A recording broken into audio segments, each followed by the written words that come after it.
Afternoon, boy, you quieting down real quick. I guess you're waiting for that final CIO answer just a little bit later.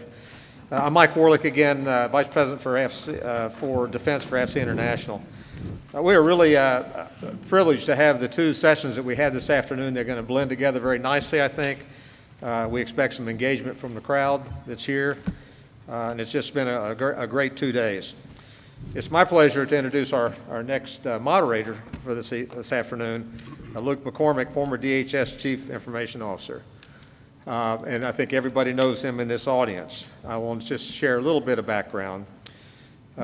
He served as the DHS CIO from 2013 until the end of January this year, so he has experience as a CIO at that level.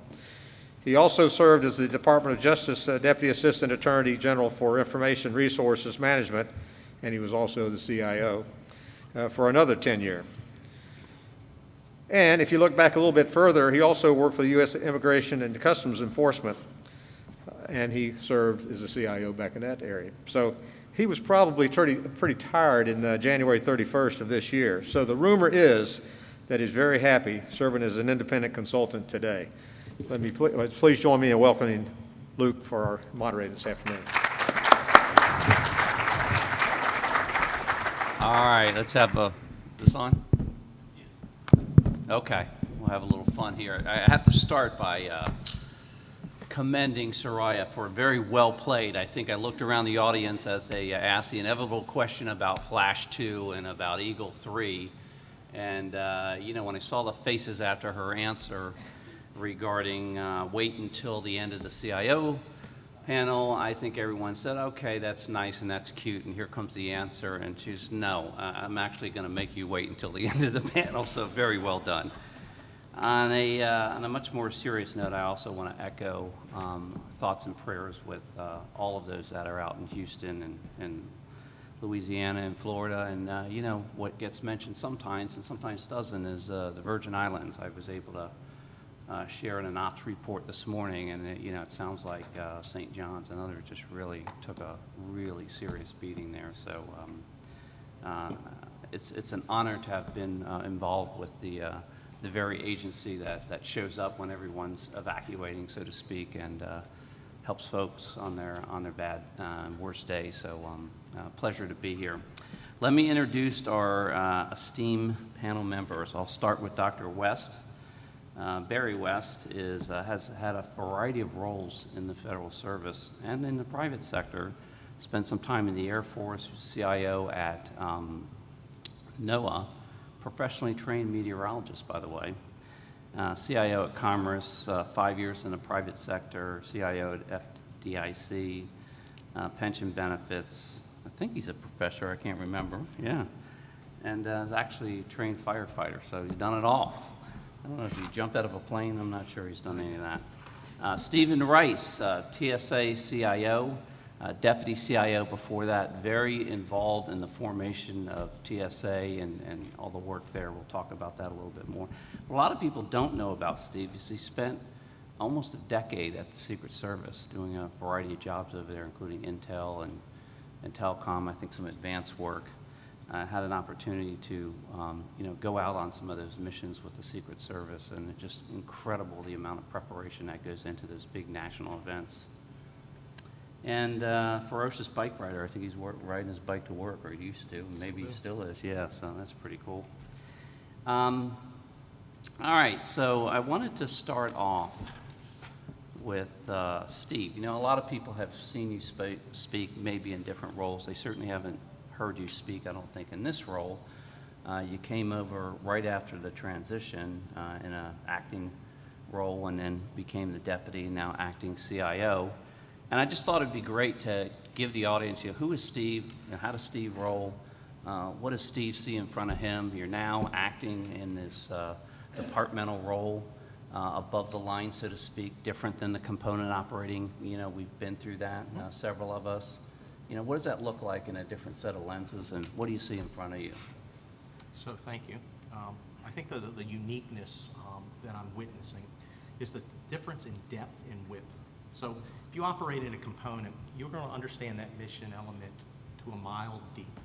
So I spent 15 years at TSA, variety of different positions within the CIO organization, and every day it started with Intel, it ended with Intel.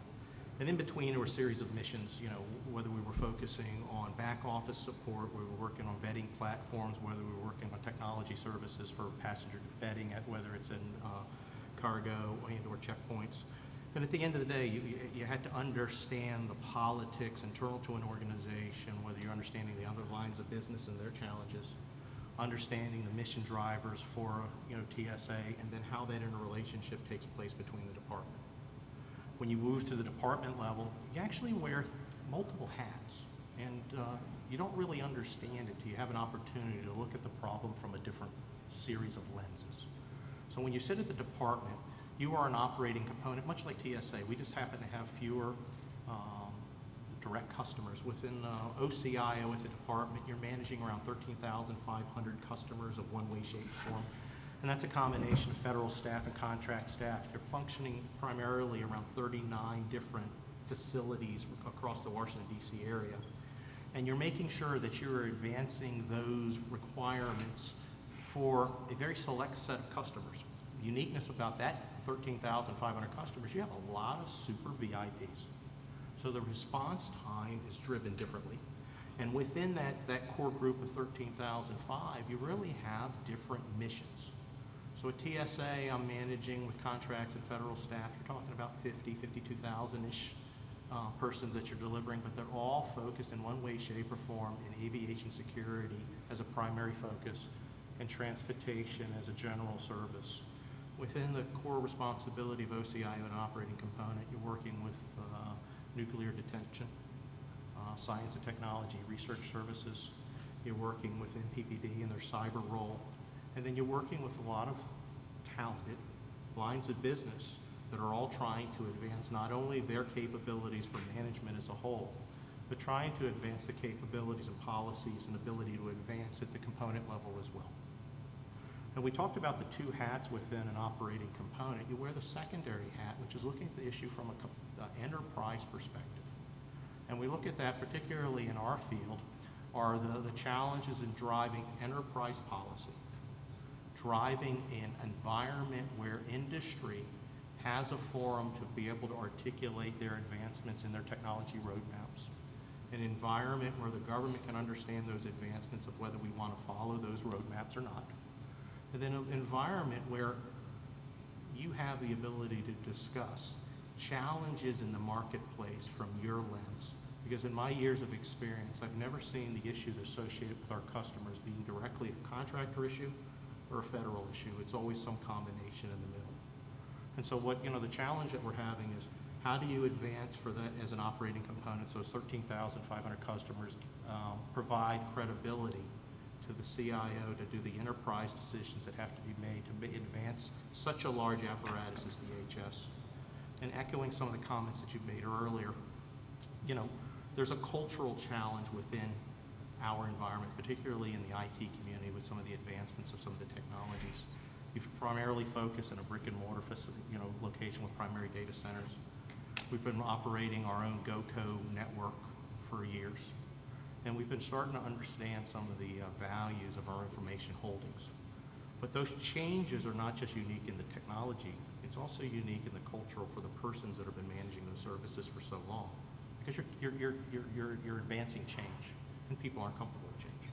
So today's conversation, I want to make sure that we understand how to assist in opening up lines of communication with industry and the operating component, how to ensure that we have the ability to have frank dialogue of where we are going to follow certain roadmaps, where we are going to follow off-ramp in certain capabilities, and then collectively, how do I make sure that the personnel that are delivering those services understand the outcomes we're trying to drive to, how they understand the training that's necessary to stay current in these particular fields. And then three, and I think this is the most important, is the cultural aspect of how they fit within the Department of Homeland Security.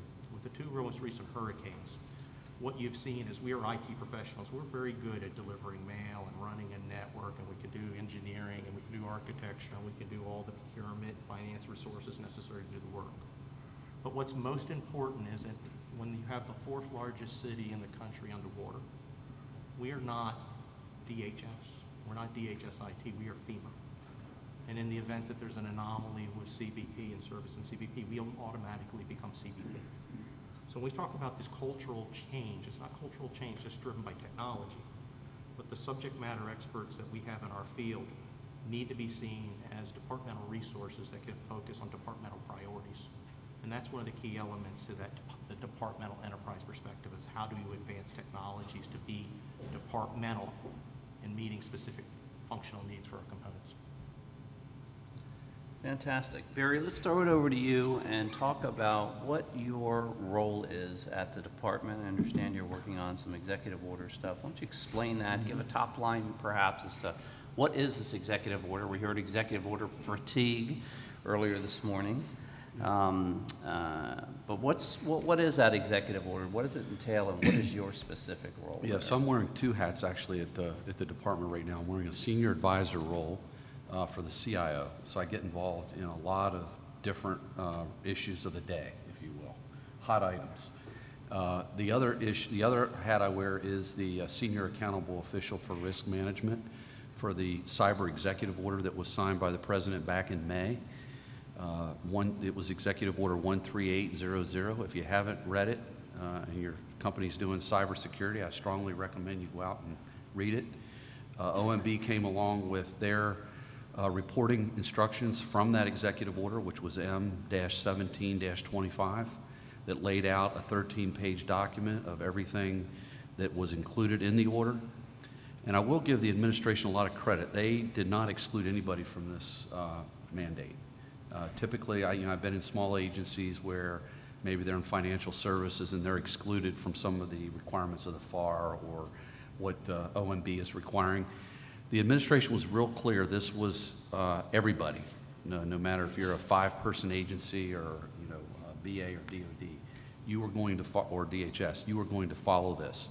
So my role is basically helping fulfill that executive order, the requirements around it. NPPD, which is one of our major components at DHS, is looking at it from a government-wide standpoint. They are doing the government-wide coordination.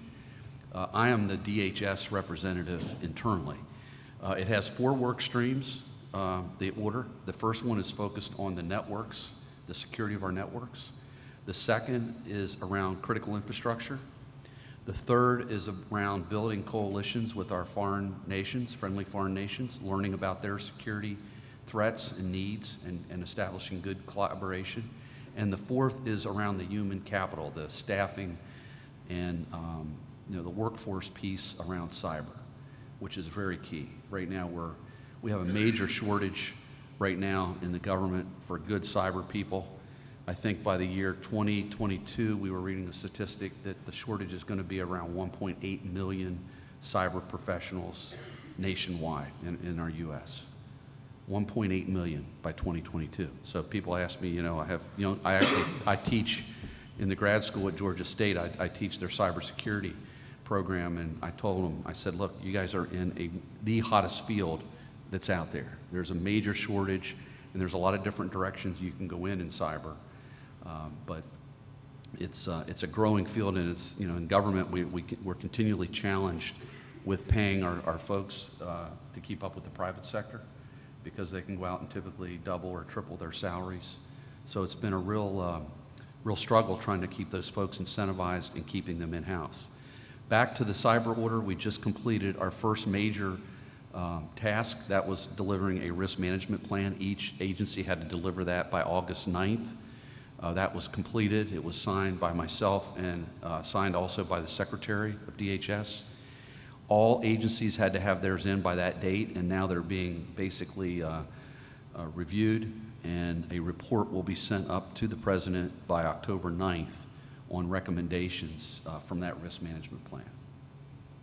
So that's keeping me pretty busy. We had to coordinate with all 22 of our components in fulfilling the requirements of that order, and we'll keep, it's not over by any means. Again, we just touched on the first 3 tasks of work stream 1, and there's 4 work streams, and there was a lot of tasks within each work stream. So we'll continue to work closely with OMB and NIST, and as we continue to move forward.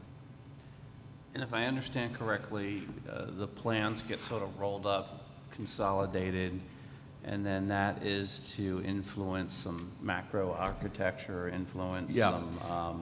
some budget decisions, Key- et cetera. You want to yeah, talk about key- that yeah, a little bit? Key points from that are that you may not think about when you think of the cyber executive order, and that's why it's important that you all read it. It has a large piece around IT modernization.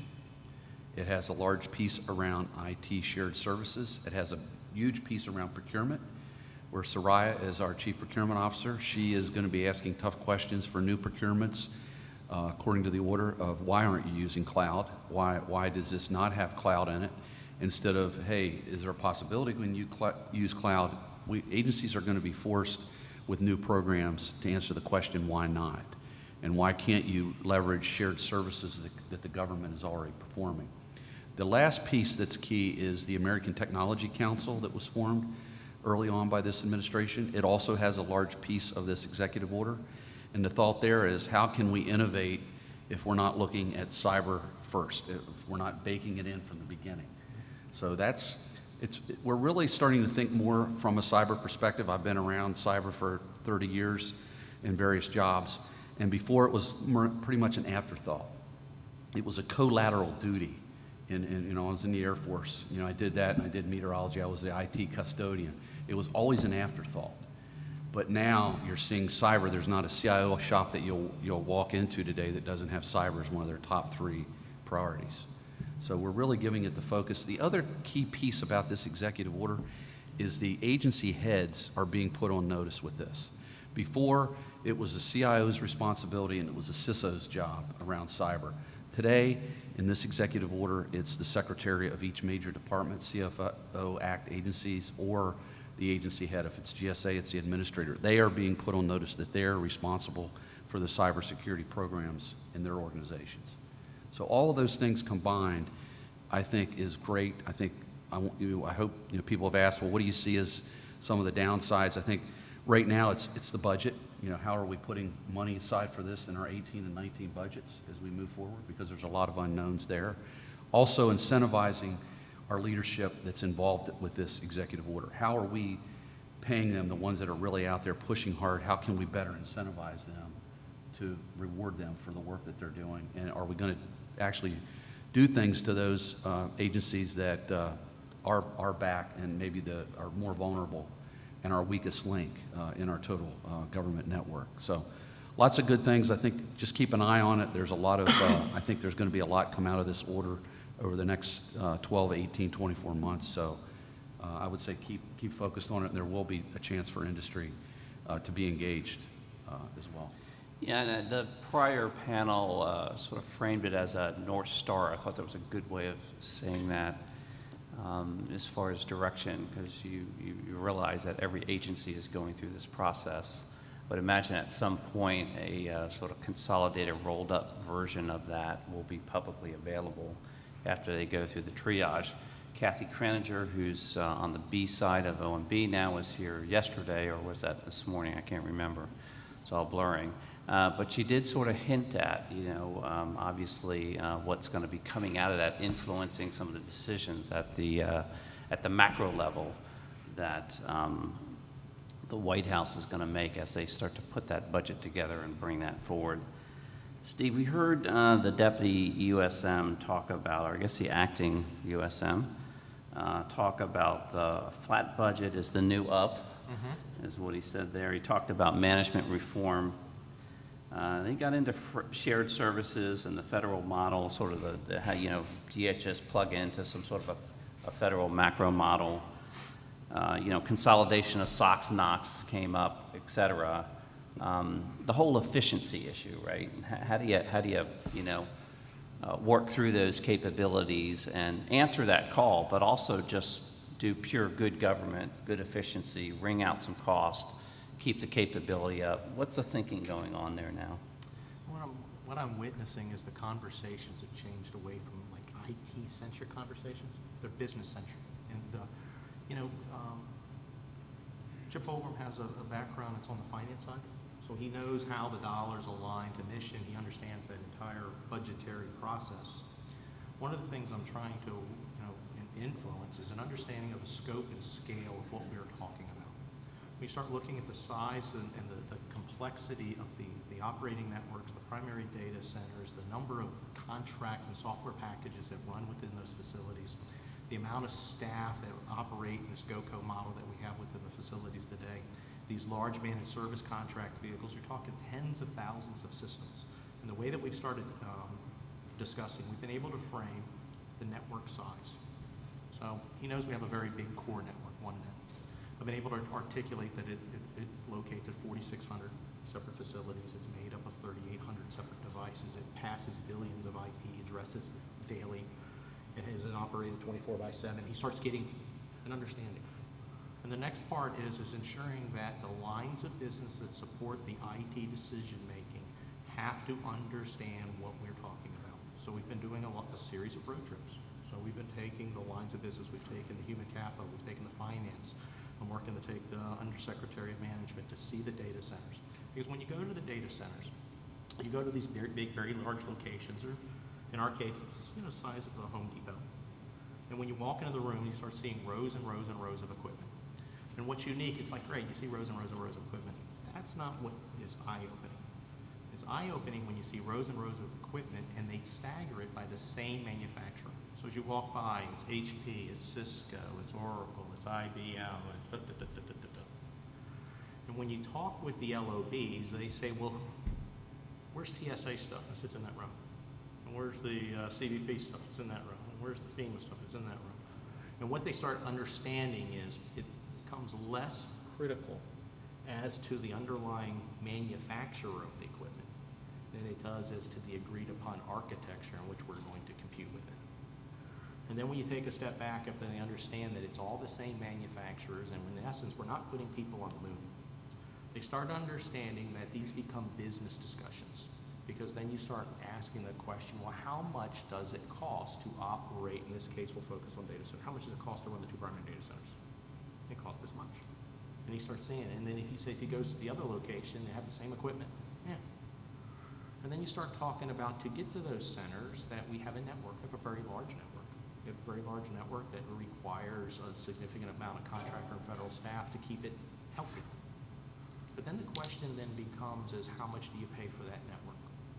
You can give them the figures. And then you start asking about risk perspectives. So in my community, we are very comfortable in giving the same solution, maybe a little bit more modern, over and over again. So if you used to have a PC, we'll give you another PC. If you used to have a circuit, we'll give you another circuit. If you used to have a switch, we'll give you another switch. And the challenge that we've been having in those discussions, these are no longer IT discussions, these are management discussions. And the question is, and we'll frame this portion of the conversation around desktops and laptops. We have a lot. We have well over 100,000.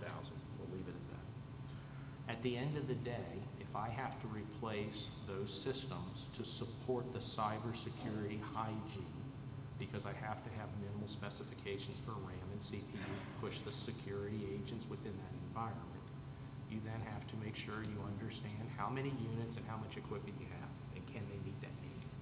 When you start putting the figures in front of management, they are very large figures.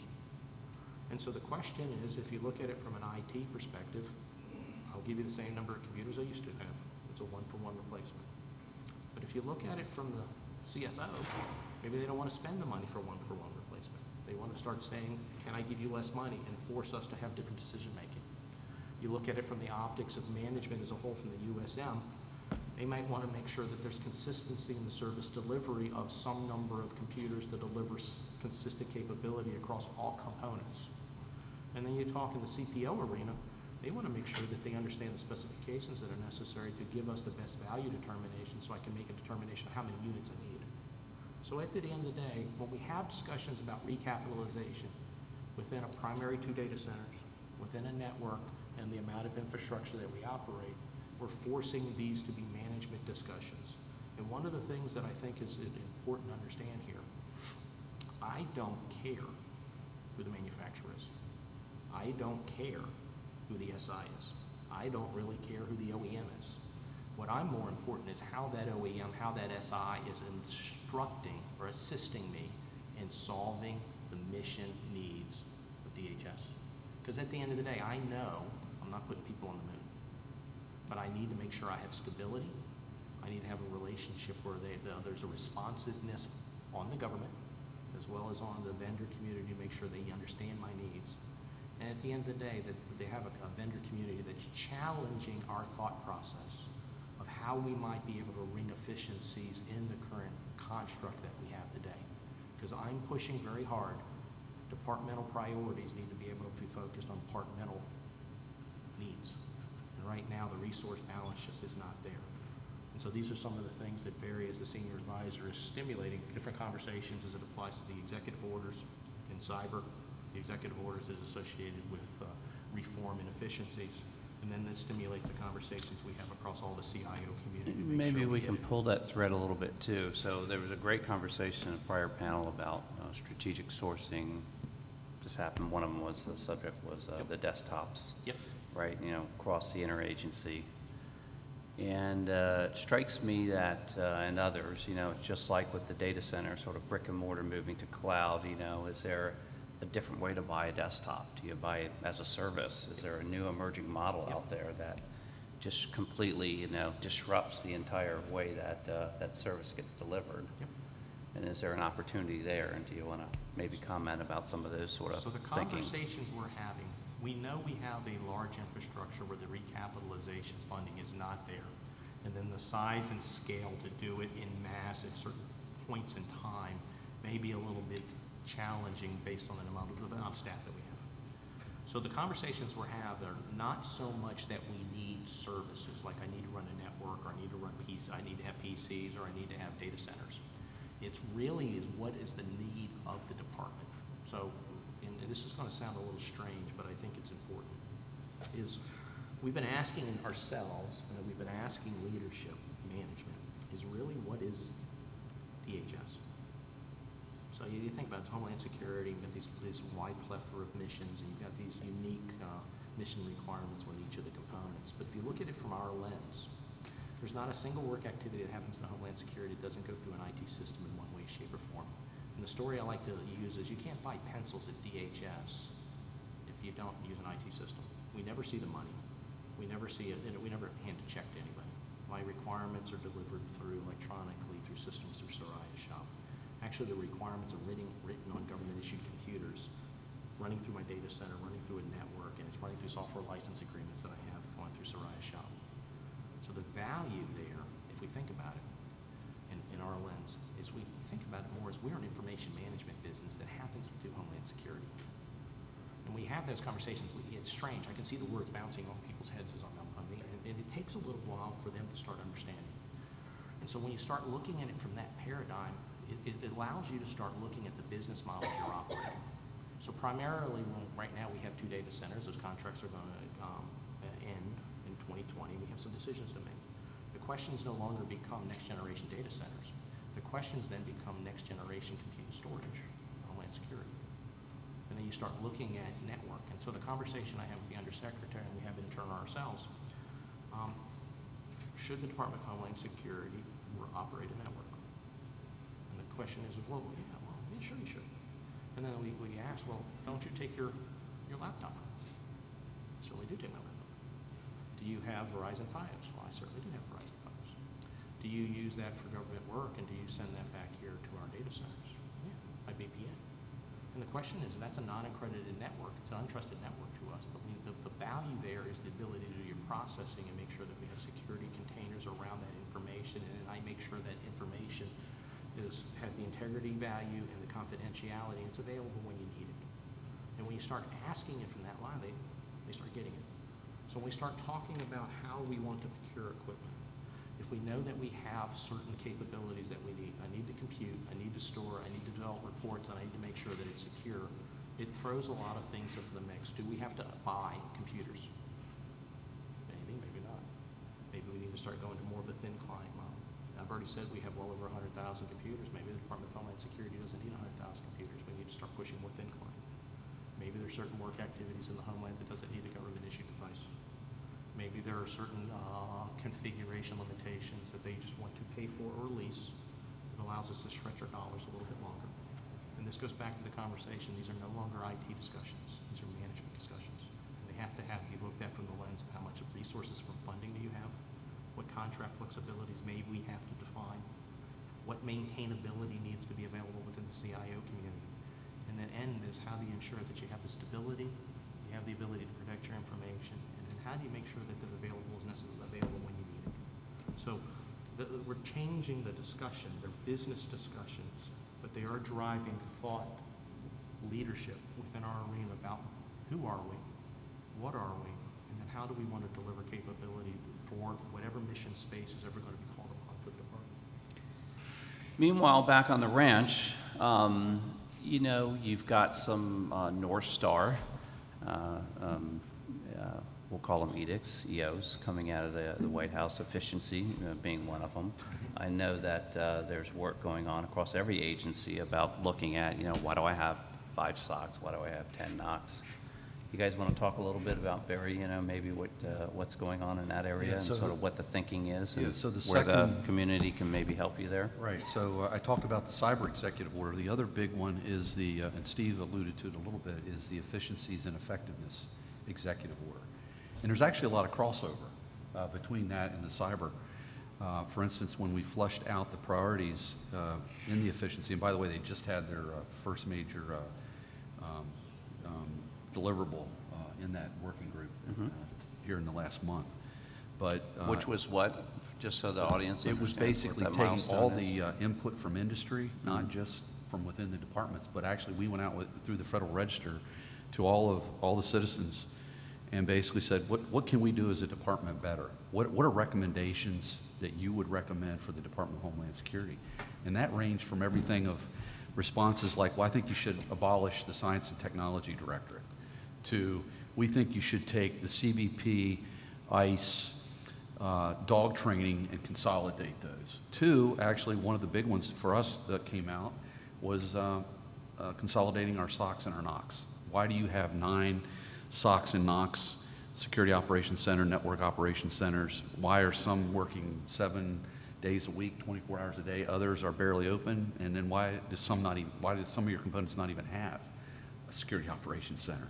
So it's across the board. So it's really looked to focus on those inconsistencies, those efficiencies, and they were vetted then by the OEWG, Organizational Effectiveness Working Group, and we had representation from every component within DHS, including the Management Directorate, and they flushed those out and they made recommendations up to the Secretary and the Deputy Secretary, and they picked what would move forward to DHS, or excuse me, to OMB.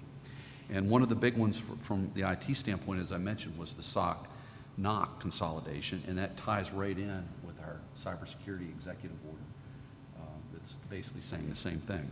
What we've then done is we've went back and as a CIO group, and we've said, okay, out of those, we're going to start our own reform initiatives. Obviously, the SOC NOC being one of them, and we are now working with the CIOs in each of the components, and we're giving them a tasking to work with us. So we've picked, for example, the SOC NOC, we've picked a large component CIO, we've picked a small component CIO, and someone from our staff to now go out and really research, analyze, what can we do in this area? Come back with recommendations and results on what we can do around SOCs and NOCs. We've got to do a better job. We also looked at category management as being one of the major reform initiatives. CDM is another big one. Windows 10, Office 365, MDM is also huge.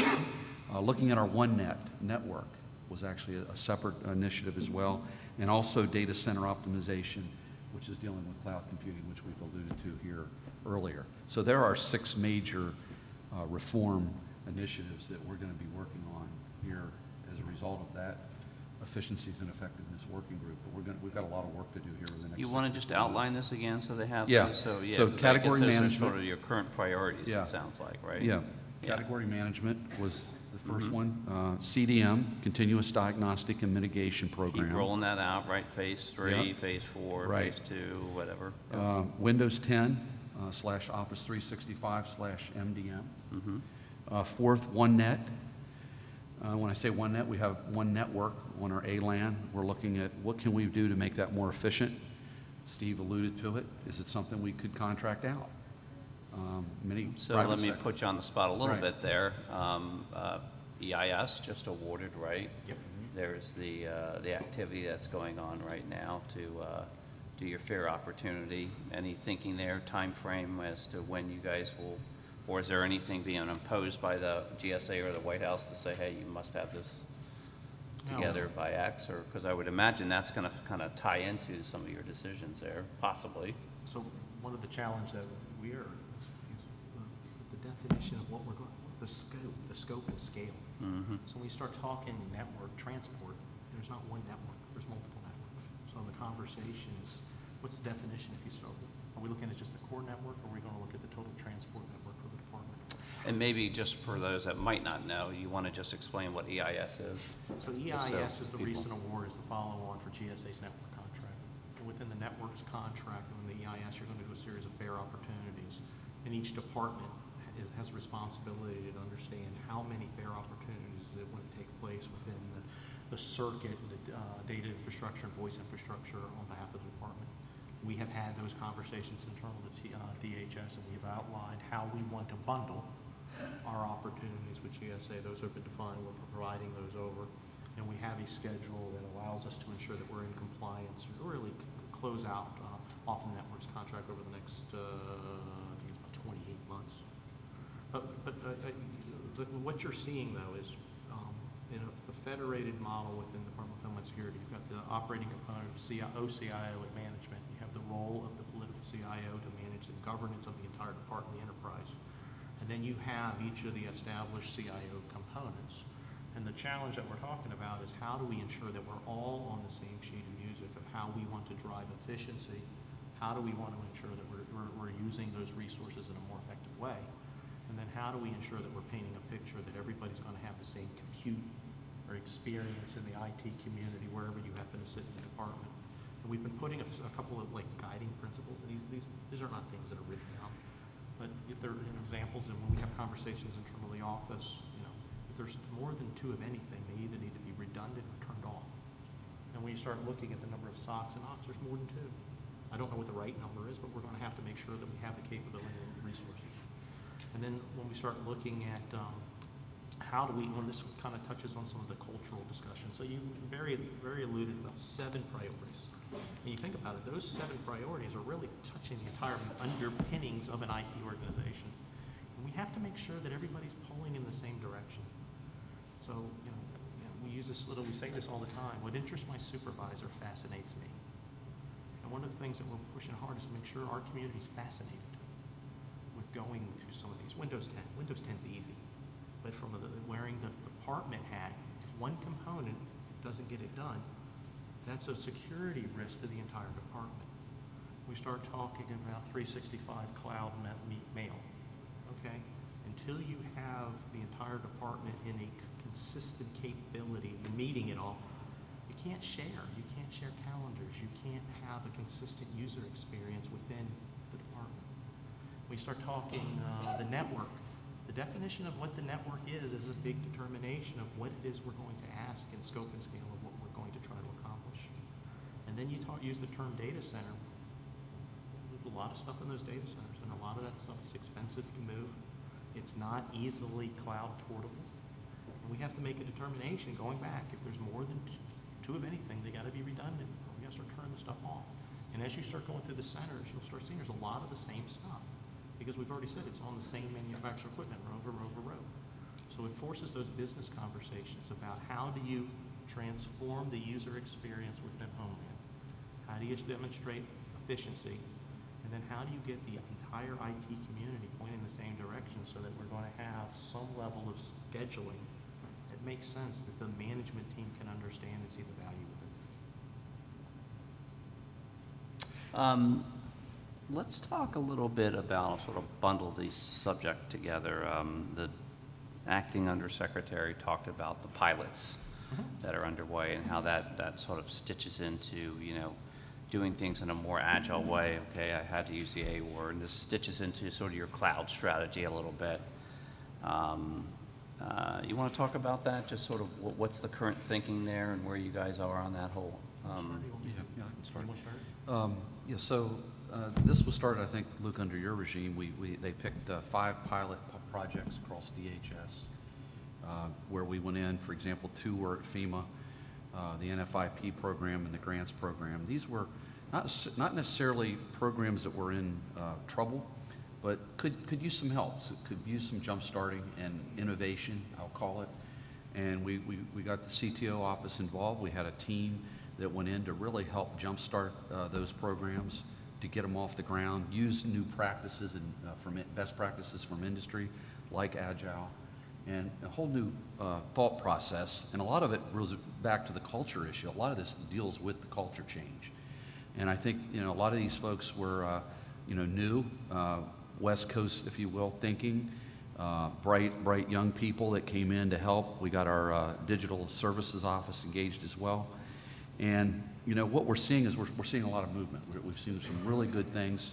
But what has to happen is that has to go back to the component. They still have to live with it and provide the O&M that goes with it. So I think it's been great. I think a lot of good things have come out of it.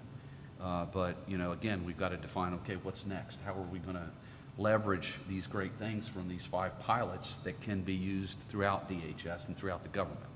So that's kind of my take on it. I think it's definitely been worth the time and energy and money, but now we have to strategize on what's next with that. All right. And I think I'll follow on. I mean, the conversations we're having internal is, a lot of our customers have come to accept a level of capability that is not really meeting their needs. When we look across the components, you have haves and have-nots. You have some that are leaning more forward and they're a little bit more innovative in their thought. They may be a little bit more innovative in the way that they use their resources to capitalize so they're not on aging infrastructure. We have a lot that we're 3 versions behind in some software package, or 3 versions behind on email package, or 3 versions behind on something. And in the conversations we're having, we've done a very good job of being able to articulate bad things happening if you don't resource it, particularly in the cyber arena. What we've not done a good job is being able to articulate the good things that we're not able to do because we're behind. And so when we go back to this business conversation, our government staff have been accepting because the customers have not pushed us hard. Undersecretary is pushing us hard on his 5 pilots because he wants a new methodology and how to deliver faster, whether it's contract or new technology. And when we have the conversations, we're not in competition with other government agencies. Our users are comparing the capabilities of what they have when they're at home, whether they're ordering from Amazon or whether they're ordering some pay-per-view off of Verizon Fios, or whether they're able to order their coffee at Starbucks, without having to using their credentials and the identity. So the question that it comes for acceleration, the acceleration is not under the 5 pilots. 5 pilots are for us to understand what we have to really focus on. What we are looking at is how do we ensure that we're more closely matching the requirements that our users are expecting in their private lives against the services that we're restricting them within their public lives. And this comes back to how do we ensure that we have not an agile methodology for delivering apps, but how do I have a stable cloud environment where I understand how to automate the upload and download of workloads? How do I ensure that I can do automated testing of those workloads and buy down any security risk? How do I ensure that automated tools are consistent across the entire department so that I'm not having to rebuild those depending on which component you're sitting at? And then how do I ensure that I understand what my compute environments are going to be, because there are a wide variance of the number of clouds available to me. And even if you start looking at those from software, platform, and infrastructure, it starts becoming a very large environment that you have to maintain. And then if you look at it back to the culture, we've discussed we don't have enough cybersecurity professionals. We have even less cloud professionals.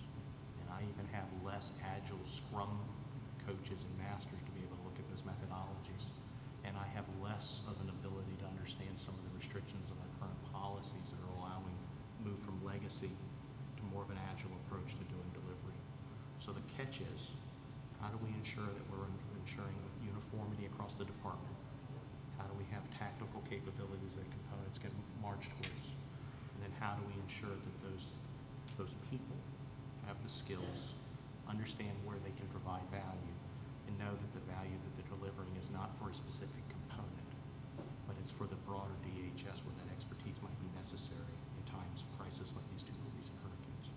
So maybe a segue into the partnering that's underway with the CIO community on building out that skill set and sort of working on that cultural piece as you change your delivery model, and the partnership that's going on with CPO along the same lines, right? Becoming that smart buyer, right? Understanding how to really frame your requirements, not so much in a document, but a whiteboard. That sort of different way, again, unconventional, new way of thinking as far as how you're partnering. Talking about what you want versus how you want it. Right. Yeah. I'll start out. I think a lot of it goes right back to what Soraya was hitting on in the previous panel, and that's that collaboration, which is so key. Getting that trust and collaboration and the value proposition spelled out with clear requirements is key for the planning of being successful when we get into the HR or the CPO or what have you. So I think forging those relationships, and Luke, I think you laid the groundwork really well as CIO and building the relationships with the other CXOs, and that's continuing now. And it's really needed, the trust factor. You can't be working closely with the human capital officer if they don't have the trust in you delivering and saying, well, DHS has never really delivered on a big system. Why should I think they're going to do it now? It's got to be that trust. I was here when the department was stood up back in 2003, and we struggled. I mean, we went through a lot of tough times of trying to get our systems up and running, trying to take on new initiatives, and it wasn't easy. But I think right now we have the leadership at the top, especially with this new administration, that understands IT. Okay, just at the secretary level, at the deputy secretary. Steve and I were briefing the acting secretary the other week, and she was, out of her mouth, she says, well, when are we going to consolidate the SOX and NOx? I mean, here's with everything going on in this country, that came up from an IT perspective. So that just goes to show you our leadership is getting smarter from an IT standpoint. It's just not the CIO shop or the CISO or their chief enterprise architect. And that's the other thing we haven't alluded to, but architecture is really key to the success of a lot of these programs, is getting a planned strategy and enterprise architecture that are aligned and having good project management professionals that are carrying out a lot of these programs. And that was alluded to in the previous session as well by the presenter from GSA, and I think you would agree, Soraya as well. You've got to have those people that are trained. So that's kind of my long-winded answer. Chip, Steve, anything you want to add? Yeah, and just a thread that I want to pull through. You heard several folks, you heard Diana say this, you heard some folks, other folks talking about how the leadership, is talking about RFI and the prior commissioner 5 years ago, with all due respect, didn't even know what it stood for. And now, they understand this. They understand the value of it. They're asking about it. Why aren't we doing this? When are we going to do this, et cetera? So the leadership is just more informed in these various areas, which I think is certainly a good thing. So what I'm going to do is a couple things. One, I'm going to ask you to sort of paint the future, if you will. What to you does the future look like in, say, 4 years? If you were to sort of look at that, what would you want it to look like? Maybe you could will that into being, so to speak. And then right after that, we're going to bring Soraya up, and we'll pull in some of those questions and let her answer those first, and then you guys can have at it for any other questions. But I'll give her a moment to get ready for that. All right. So yeah, it's 2 years, 4 years, end of the first term. What does that look like, or what would you like it to look like? I would say at the end of the first term, and it's going to sound kind of corny, but it's true. We are pushing to make DHS the best IT organization within government. We are pushing to ensure that the individuals know how they contribute to the homeland mission. We are trying to ensure that they understand that they're working on the latest technologies available in the marketplace. And we're trying to paint a picture where our customers see the value that's being derived from the investments in technology to a degree that they may not fully understand today. And then the last part, I think, is get that appreciation for the value within the information holdings that the Department of Homeland Security has today, and being able to take discrete workloads or data sets together and be able to analyze those to a degree that have never been thought of previously. I think, and it's hard to paint 4 years out without getting too far with some of the strategies we're discussing, but I think I'm going to lay it out very broadly. A couple things to add to that. Understanding our costs better when we build our business cases, really understanding those, where we're spending our money.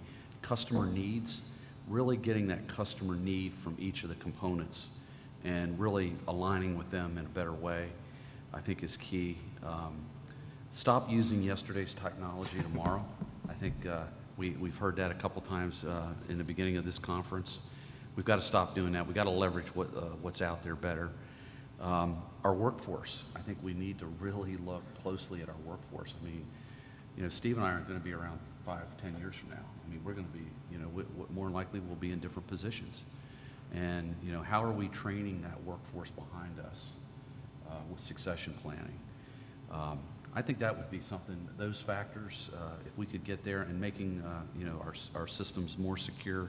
Security is going to continue to be a huge challenge.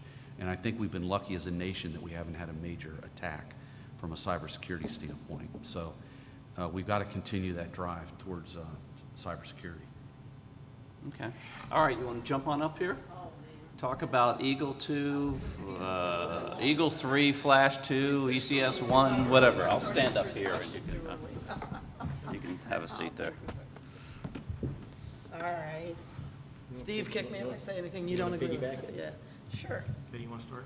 Sure, I'll get it started. So the answer is yes. Anybody remember the question? What was the question? I have to tease you guys. Come on, it's late in the day. Let's get rolling here. Anyway, Yes, so no, yes, and and yes. Yes. And, well, maybe. There's a maybe in there. No. So the first question was, will there be a Flash 2.0? I don't know if I'm going to call it Flash 2.0 because that was a term coined by a previous CIO. Just teasing. Just kidding. No, but are we going to do something following Flash? Yes. Flash-like. I don't know if it will look exactly like Flash because time has marched on and we've learned quite a bit. And so we're going to have that discussion. Clearly, we're involved in end-of-year activities as well as addressing the hurricanes and all the other priorities that are out there. In October, we start our conversations in earnest with the CIO community to talk about what that looks like. And our discussion about what that follow-on to Flash looks like ties into the Eagle 3 discussion. Mm-hmm. Will there be an Eagle 3? Probably. Will it be called Eagle 3? I don't know, because it may never look like what Eagle looks like today. Our needs, our requirements have changed, the market has evolved, and we know a lot more. And frankly, I will tell you from a CPO perspective, I don't need to write these big, massive omnibus contracts if GSA is doing those. We can go tap GSA, NASA, and those guys are doing those. We can go tap those. I want to focus a little bit more on what the DHS world is really going to look like and what are the needs of the CIO community at DHS. Where are we trying to go with the data centers? How are we going to consolidate our NOCs and SOCs? And these are the kinds of requirements that we need to be talking about as we build the next generation of Eagle. So the answer is yes, there will be something out there that is an Eagle 3. It's just, I can't tell you that it'll look like an Eagle 3, right? You're expecting something that looks pretty similar to what we have today? Probably not. Okay? So I'll piggyback with that. When we start looking at whether we need a strategic sourcing vehicle for agile development, I don't know. And I'll tell you right, it's not that we don't need that expertise, but we wanted to make sure that we have an environment where those skills can be utilized across components. Because right now, the way we get contract, we get development staff, they're really focused on the systems within a component or at the department. And when you have these swings, whether it's hurricane response or it could be CDP response or ICE, you need to be able to swing application development expertise across to wherever they're needed, because at the end of the day, we're all here to do a good job in the IT arena. So when we start talking about should there be a Flash 2, we need to start taking a step back as how do I ensure that I have a technology environment that allows us to use those expertises where they are needed, irregardless of what system they may be focused on day to day. And so what the catch is Soraya and I are talking about is Yes, we need that expertise. Yes, that expertise needs to be looked at as departmental resources to meet departmental priorities. But how does our community ensure that that capability is consistently applied across all components so that each of their needs are being met? So that's what we're Yeah, looking. that's what we're talking about. So, see, I wasn't kidding, I would answer the question. All right, we're going to open it up to questions. So I would ask you all to fire away here. Any questions for the I had a audience? light in my eye, so I couldn't tell if people were disappointed by my answer or excited or. I will tell you, I ready to saw a throw lot of Rotten people Tomatoes. writing copious notes, I Okay, will there tell you you go. that. Questions for the audience, from the audience? Oh, somebody's got to break the ice. I guess it's going to be Mark. Thanks, Luke. Thanks, Soraya, Steve, and Barry, for a lot of thought-provoking stuff there. You can tell by your demeanor that this is really, really serious for you guys, and I applaud what you're doing. The one thing I didn't hear you talk about, and I'd like you to address, is in setting up your 6 priorities of effectiveness and things you need to do in the IT world, how are you being informed by what the mission is doing, how they're changing, what they've decided they need to do to make themselves more effective?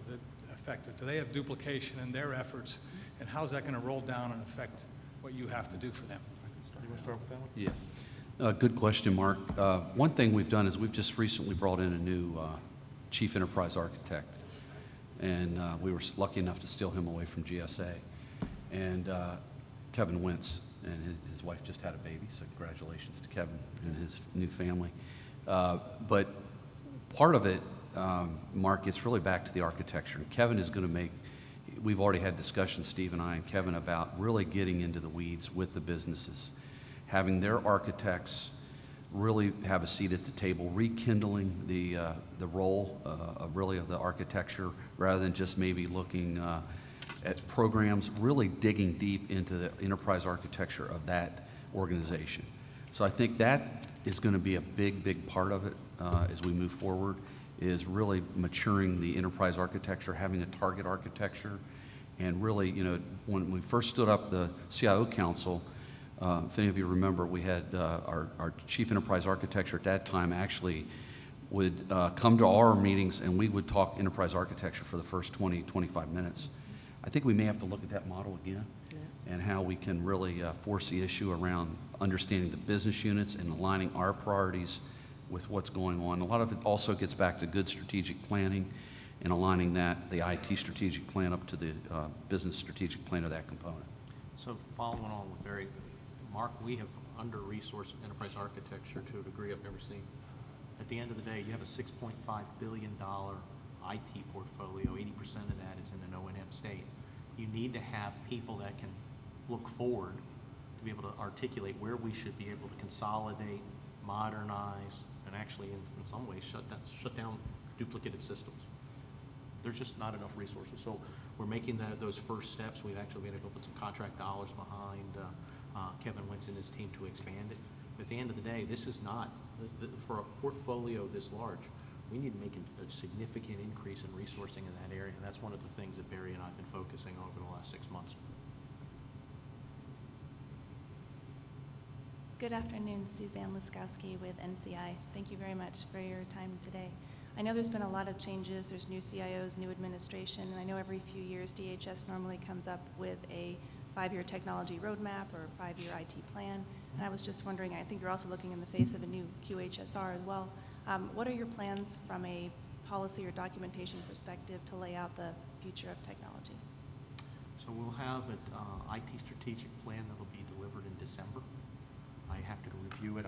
We've had tremendous input in what it looks like right now, but I need to make sure in a couple of ways. A lot of those strategic plans become shelfware. So one of the things I'm pushing is make sure it's written in a conversational tone. I need to make sure that it's understood in a lot of different avenues. I need to make sure it's understood deep in the organization, to make sure I understand where people need to focus. I need to make sure the LOBs understand how they can help assist me in transforming the IT services on behalf of the department. It needs to be understood by the leadership of DHS, because they could see themselves within that plan, because if they can't see themselves, there's no reason in actually following the plan. And then I think the most interesting part is it has to be understood by the Hill and OMB. Because at the end of the day, they need to understand where we are going. And we need to make sure, following that plan, what are some of the resource constraints that are holding us back from being able to accelerate?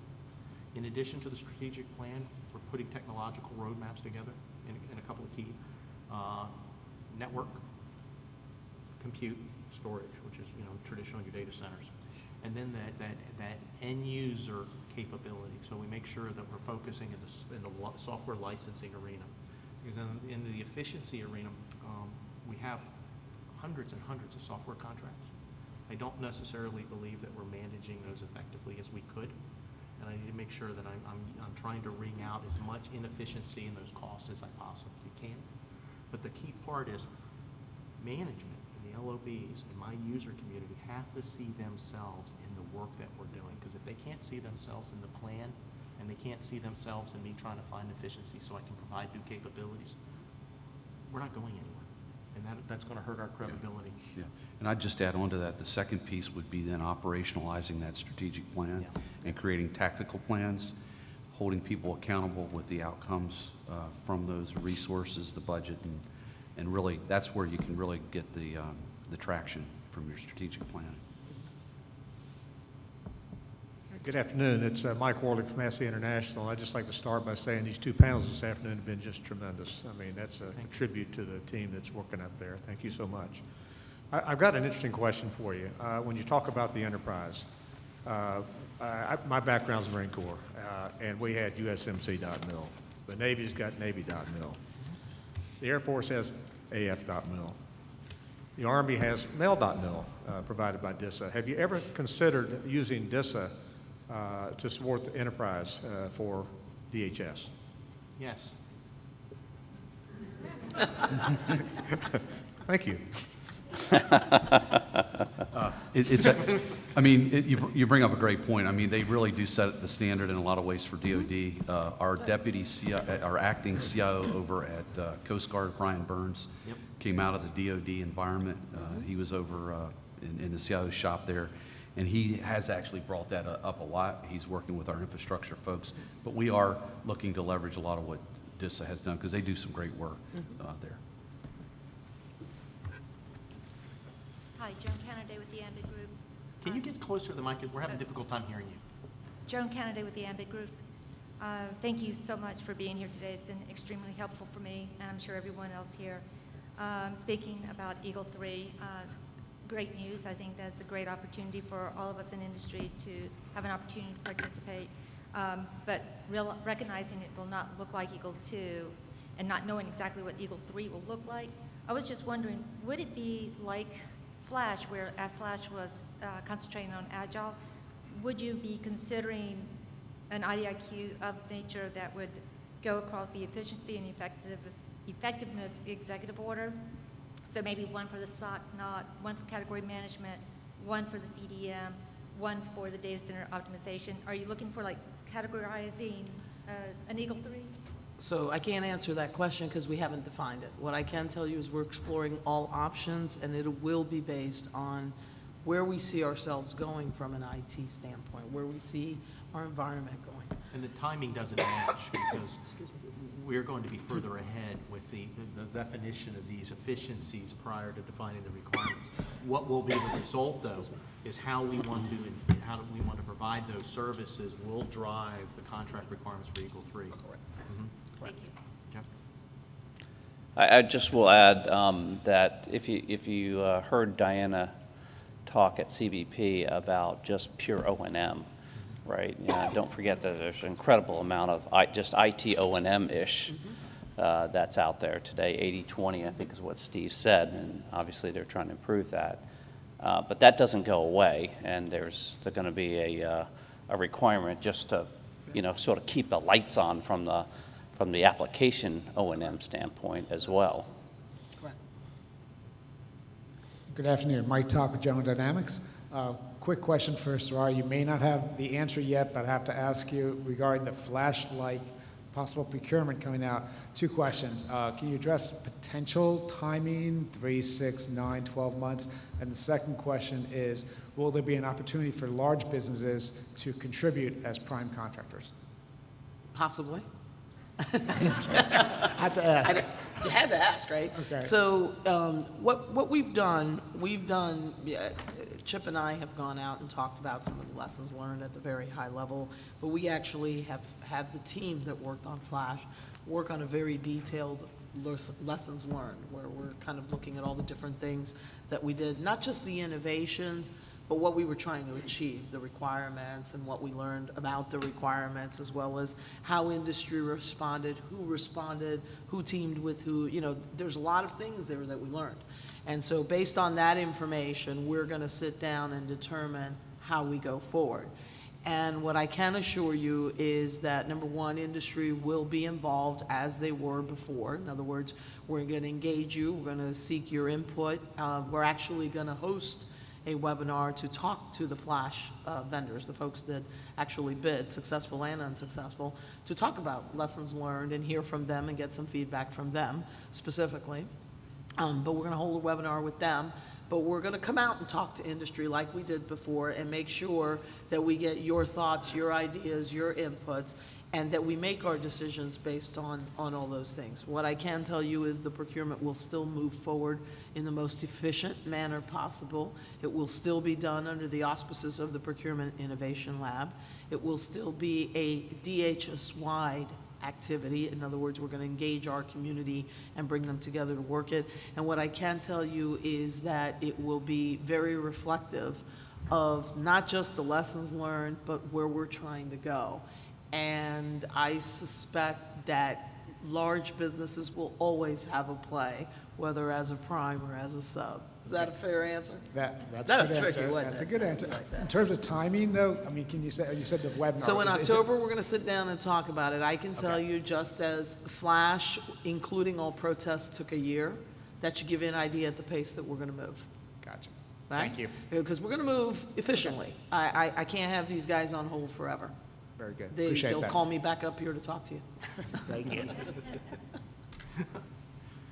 Wait a minute, you're a moderator. You I was can't about ask to say, a question. Are there any rules against that? Hopefully not. Look, Steve, thank you very much for your leadership in the CIO role, and Luke, yours also in your prior role. You know, there have been various CIOs at the department, each of them tackling different core challenges at the department. And arguably, each one of them had kind of a different leadership perspective on how to address components. Some were very much you know, consolidation focused, right? And again, in different times that was required. Some were a little more leaning more toward default toward the mission.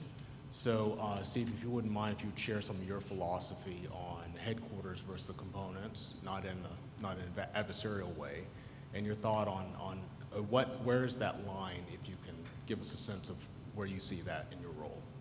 So serving on both sides of the paradigm. My perspective, Cedric, and thank you for the question, is that we refer to the department and to the auspices of a unity of effort.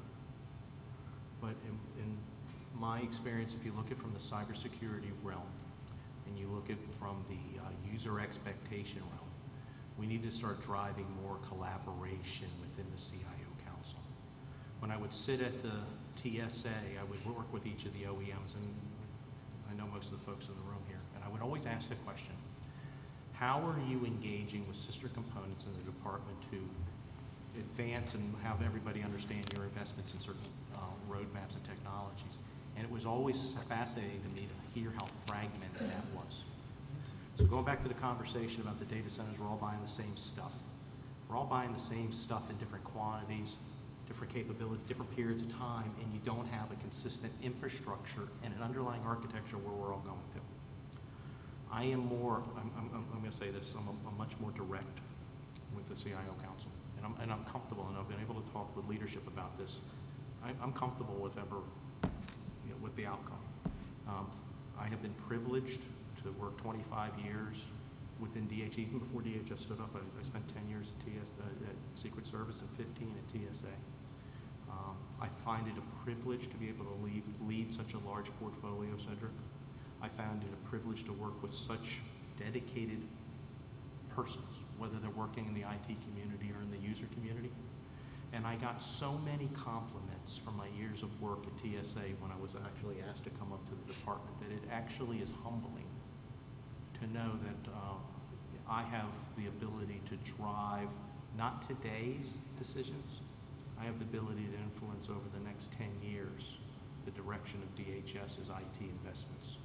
And when I have conversations with my staff and I have conversations with the leadership team, you know, this is a silly little story, but 5 years from now, the area of human capital won't really change.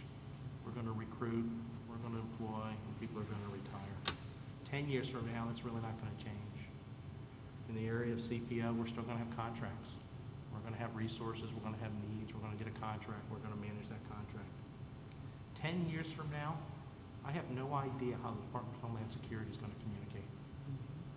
And every mission presents a new set of challenges that I find fascinating within our arena. So for me, I'm going to be pushing unity of effort. I'm going to be pushing how to be a smart consumer of the services that are available in the marketplace today. I'm going to be pushing an environment where it's open and collaborative with industry, particularly with my strategic partners that I have today, to ensure that I'm managing these accounts as strategic accounts so that I can get the best value out of these large manufacturers. And I'm going to open up an environment where people have the ability to say the things that we should be looking at. And I'm going to open that environment where I can hold people accountable, whether it's the federal staff and or the contract staff, to get the best determination. Because at the end of the day, Department of Homeland Security has given me a privilege. It protects my family because my family flies. My family travels internationally. And when I see that and I have the opportunity to work with such an elite group of people, I'm going to do everything in my core to get the best value so that this homeland is pointing in the right direction.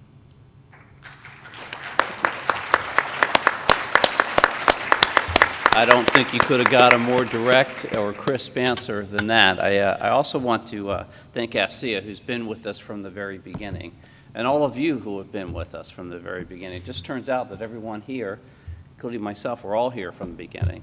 And it's been quite a journey, and it will continue to be a journey. So I want to thank all of you for everything that you do, because this esteemed set of colleagues knows that the Department of Homeland Security can't run a day, an hour, a minute without the consolidated and very constructive partnership that they have with this community. So thank you all.